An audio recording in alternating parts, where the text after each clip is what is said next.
করা হয়েছিল। এটা অনেক দিনের, আজকের নতুন কিছু নয়। একটি উত্তরবঙ্গ উন্নয়ন দপ্তর, একটি সুন্দরবন উন্নয়ন দপ্তর, আর একটি হচ্ছে পশ্চিমাঞ্চল উন্নয়ন দপ্তর। এবং পশ্চিমাঞ্চল উন্নয়ন দপ্তরের অধীন মোট 76টি ব্লক রয়েছে গ্রামীণ এলাকা। এই ব্লক এলাকাতে আমাদের ডেভেলপমেন্টের কাজ করতে হবে। এখানে পরিকাঠামোগত উন্নয়ন,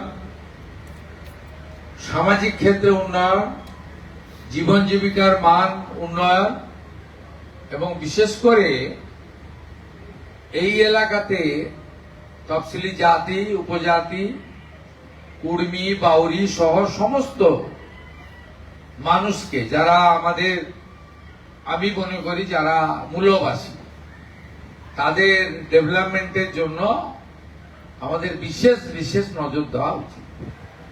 2019 সালে ঝাড়গ্রাম, আসানসোল,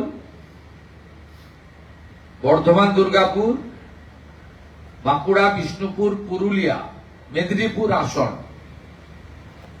ভারতীয় জনতা পার্টি জেতার পরে প্রাক্তন মুখ্যমন্ত্রীর রাগ এসে পড়ে এখানকার মানুষের উপরে। সেই কারণে তিনি তার 2021 থেকে 26 সময়কালে পশ্চিমাঞ্চল উন্নয়ন দপ্তরকে অকেজো করে রেখেছিলেন,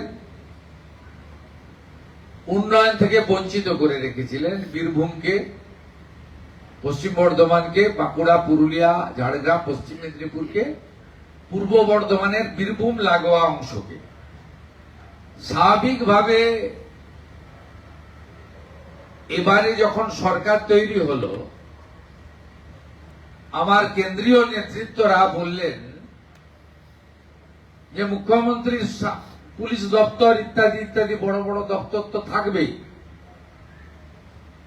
কিন্তু এই দুটো জায়গার উন্নয়নের দায়িত্বটা মুখ্যমন্ত্রীকে নিতে হবে।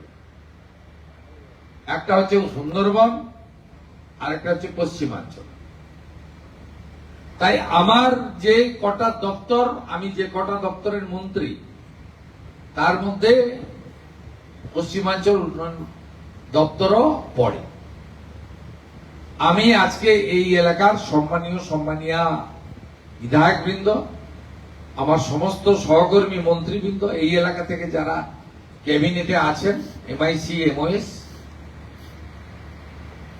অল বিডিওস, অল DM এবং প্রিন্সিপাল সেক্রেটারি ছোটেন ডিল আমার নেতৃত্বে, PUPর সমস্ত special secretary, joint secretary, engineering cell, আমরা এখানে আলোচনা করলাম, পরিকল্পনা করলাম। আগামী 3 মাসের একটা পরিকল্পনা হলো, সেপ্টেম্বর, অক্টোবর, নভেম্বর, এই মাসে পরিকল্পনাগুলো তোলা, স্কিম বানানো, DPR বানানো ইত্যাদি করা এবং পরের মাসে টেন্ডার ফ্লোট করা, পুজোর পর থেকে শুকনো সময় থেকে কাজগুলো শুরু করা। এবং এতে অগ্রাধিকার দিতে আমরা বলেছি পিছিয়ে পড়া গ্রামগুলিকে। আমরা চিহ্নিত করে দিয়েছি, পার অঞ্চল অন্তত 50 লক্ষ টাকা করে আমরা কাজ করতে চাই। এইভাবে নানা আলোচনা আজকে এখানে হয়েছে। বিধায়করা দুটো থেকে আলোচনায় অংশ নিয়েছেন।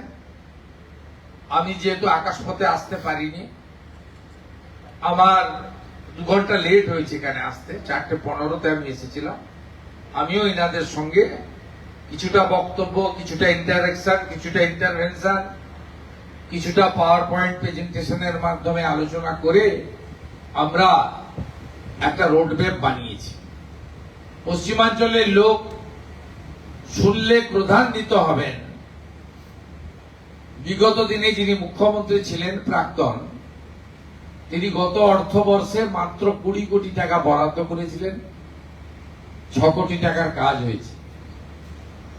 আমি পূর্ণাঙ্গ বাজেট আমাদের হয়নি, কারণ 4 মাসের বাজেট ভোট অন অ্যাকাউন্ট হয়েছিল। 8 মাসে এই এলাকায় আমরা 1610 কোটি টাকা বরাদ্দ করেছি, যার মধ্যে 10 কোটি টাকা ইঞ্জিনিয়ার এবং কর্মচারীদের বেতনের জন্য, অর্থাৎ নন প্ল্যান, 1600 কোটি টাকা প্ল্যান হেডে। আমি চেষ্টা করব মার্চ মাসের মধ্যে এই টাকা যাতে সমস্ত আধিকারিক এবং জনপ্রতিনিধির সাহায্য নিয়ে, জঙ্গলমহলের মানুষ যে বিরাট প্রত্যাশা নিয়ে মাননীয় প্রধানমন্ত্রী নরেন্দ্র মোদীর গ্যারেন্টিকে বিশ্বাস করে আমাদেরকে ক্ষমতায় এনেছেন, সেটা আমরা যাতে করতে পারি। আমি জেলা শাসক পর্যন্ত আমরা খুব হ্যাপি, ভালো কাজ হচ্ছে। আনহ্যাপি বলবো না। আমি আজকে এখানকার ভিডিও যারা ছিলেন 74-75 জন, তাদেরকে বলেছি যে আপনারা আরো বেশি অ্যাক্টিভ হন। যাই সিদ্ধান্ত বিধায়ক, ডিএম, সরকার নিক না কেন, ইমপ্লিমেন্টেশন আপনাদের কাছে।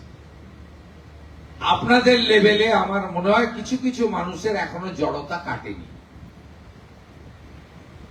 সব ভিডিও নয়, কিছু কিছু লোকের আমি ওদের জড়তা কাটার জন্য বলেছিলাম। এবং আমি অনেক ভিডিওদের, বিশেষ করে অর্থনৈতিক এবং উন্নয়নের ক্ষেত্রে পিছিয়ে থাকা ব্লকগুলি, নয়াগ্রাম, বান্দোয়ান, ভিডিওদের সঙ্গে আমি ইন্টারাকশনও করেছি 2-3 জনের সঙ্গে।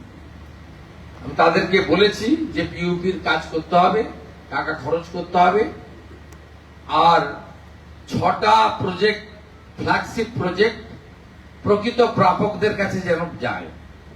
1 অন্নপূর্ণা যোজনা, 2 আয়ুষ্মান ভারত, এবং যারা আয়ুষ্মান ভারত পাবে না, প্রধানমন্ত্রী মুখ্যমন্ত্রী স্বাস্থ্য বীমা যোজনা, 3য় বিকশিত ভারত জিনাবজি, আমরা 12,000 কোটির কাজ করব, 125 দিনের কাজ দেব, 34,500 টাকা বছরে পাবে পরিবারগুলি। 4র্থত প্রধানমন্ত্রী আবাস,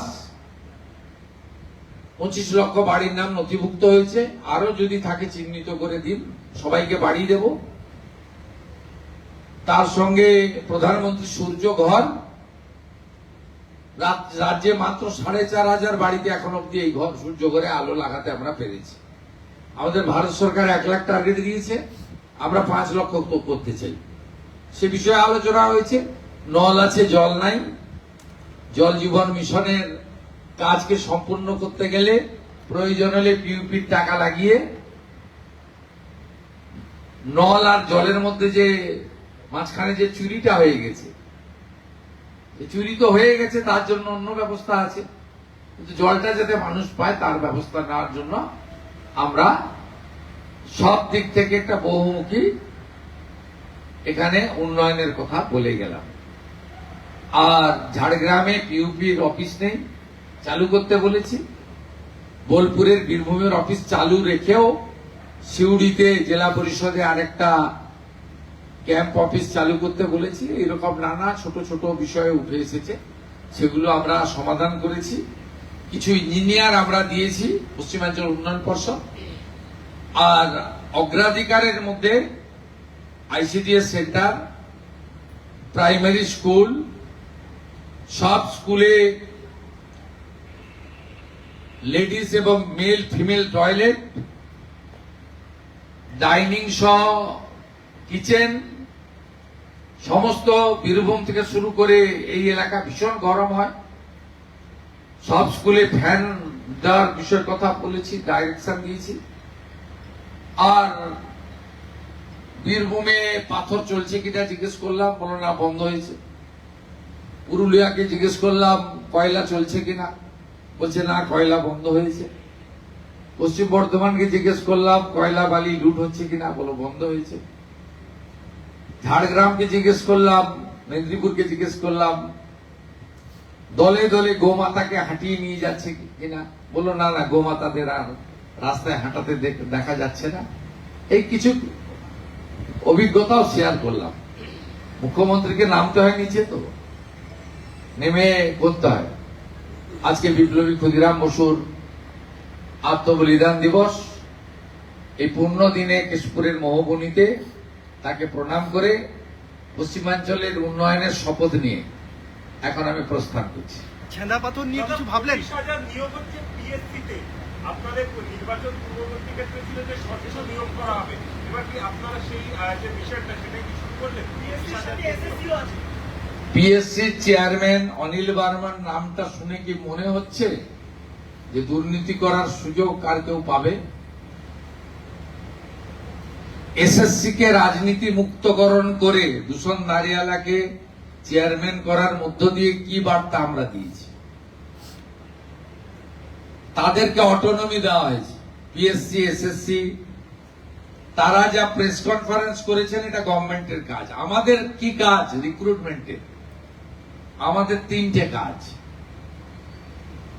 একটা হচ্ছে ক্যাবিনেটের সিদ্ধান্ত নেওয়া, জব ক্রিয়েশন, অনুমোদন দেওয়া ক্যাবিনেট থেকে, আর অর্থ দপ্তরের মঞ্জুরি। এই তিনটে কাজ ছাড়া আমাদের আর কোনো কাজ নেই। আমার আরেকটা ইচ্ছা আছে, আমি এসএসসি, পিএসসি, পুলিশ রিক্রুটমেন্ট বোর্ডকে বলেছি, সব প্রসেস শেষ হয়ে যাওয়ার পরে আমাকে এবং মন্ত্রী বিধায়কদের ডাকবেন, আমরা একটু এমপ্লয়মেন্ট লেটার গুলো তুলে দিতে চাই আপনাদের সামনে। এর থেকে বেশি কিছু আমাদের চাওয়া নেই। আপনারা দেখবেন কিভাবে স্বচ্ছতার ভিত্তিতে নিয়োগ হয়। এখানে সব প্রাইমারি স্কুলে দেখবেন সিপিএম তার ক্যাডার ঢুকিয়েছে, সিপিএম এর আমলে সিপিএম ঢুকিয়েছে ক্যাডার, আর তৃণমূল বিক্রি করেছে চাকরি। আর ভারতীয় জনতা পার্টি দুটোর কোনোটাই করবে না। স্বচ্ছতার ভিত্তিতে, মেধার ভিত্তিতে নিয়োগ করবে এবং বাংলার মানুষ, বাংলার বেকার যুবক যুবতী দেখবে এবং সঠিক সময় তাদের প্রশংসা আমরা পাবো। 3 মাসের সরকারের কাছ থেকে এর থেকে বেশি কিছু আপনি শুনতে পারবেন না। আমাদের টাইম নিন, আমরা উইল ডু। যারা নাম ডিলিট করেছে এবং একটা দেখা যাচ্ছে অনেক মানুষের অভিযোগ, তারা তাদের মানে পরিবারের 5 জন আছে, তার মধ্যে 4 জনের নাম আছে, কিন্তু সেই পরিবারে যিনি গৃহিণী তাদের নাম নেই এবং তারা যখন ওনারা আপলোড করতে যাচ্ছে কোনোভাবে নাম আবেদন করবেন নাম তোলার জন্য। আবেদন করা জেলা শাসকের কাছে বারবার হচ্ছে। আপনি ইন্ডিভিজুয়াল কেস বলছেন, আমি কি করে বলবো? না, এটা মুখ্যমন্ত্রীর কাজ নয়। মুখ্যমন্ত্রী শুধু দুটো কথা বলতে পারে, যে হিন্দু শরণার্থীরা বাংলাদেশ থেকে এসেছেন তারা সিএএ তে আবেদন করুন, যতক্ষণ না নিষ্পত্তি হচ্ছে রেশন থেকে, অন্নপূর্ণা থেকে, বয়স্ক ভাতা থেকে, কোনো অধিকার থেকে বঞ্চিত হবেন না। আর যারা সুপ্রিম কোর্টের নির্দেশে ট্রাইব্যুনালে আবেদন করে রেখেছেন, ট্রাইব্যুনাল যতক্ষণ না তাদের নিষ্পত্তি করছে তাদের কোনো অধিকার থেকে রাজ্য সরকার বঞ্চিত করতে পারবে না, করবে না। এই দুটো কথা বলতে পারি। এফসিআরে বিল, এই বিলটা নিয়ে বিরোধীদের এত আপত্তি কেন? বিদেশ থেকে ফান্ডিং বন্ধ হবে, এটাই কি বিরোধীদের মেন মাথা ব্যথা? এর উত্তর ওই বর্ধমানে যে ধরা পড়েছে হামিম, ওই দিতে পারবে, আমি তো দিতে পারবো না। এত অবৈধ এরা জায়গা তৈরি করেছে ধর্ম প্রতিষ্ঠানের নামে। মৌলবাদীরা, রেডিক্যাল গ্রুপ দেশের ভিতরে থেকে বিদেশ থেকে টাকা এনে এই জিনিস বন্ধ করতে হবে। যে বাঁকুড়ায় বসে আছি, এখানেও এই জঙ্গলমহল এলাকায় বৈদেশিক টাকা নিয়ে গরিব মানুষের অর্থনৈতিক দুর্বলতার সুযোগ নিয়ে ধর্ম পরিবর্তন করার যে ট্রেন্ড, এটাও আমাদের অভিজ্ঞতার মধ্যে আছে। সীমান্তে জমি দিয়ে দিয়েছি, ওবিসির অবৈধ তালিকা বাতিল করে দিয়েছি, ইমাম মুয়াজ্জেম ভাতা বন্ধ করেছি, গোমাতার সম্মান রক্ষা করেছি। মহরম হয়েছে কিন্তু তরোয়াল বের করতে দিইনি। কিছুদিনের মধ্যে ইউসিসি আসবে, এক দেশ এক প্রধান, এক রাজ্য এক মুখ্যমন্ত্রী এক আইন, UCC, we all are equal. তারপরে আর দুটো কাজ আমার বাকি করতে হবে, ধর্ম পরিবর্তন আর জমি কেনা বেচার ক্ষেত্রে আইন আনা, এ কাজও আমি করছি, ট্রাস্ট মি। দাদা পুরুলিয়াতে শুভেন্দুরা বলছে মনসা পূজায় ছুটি চাই।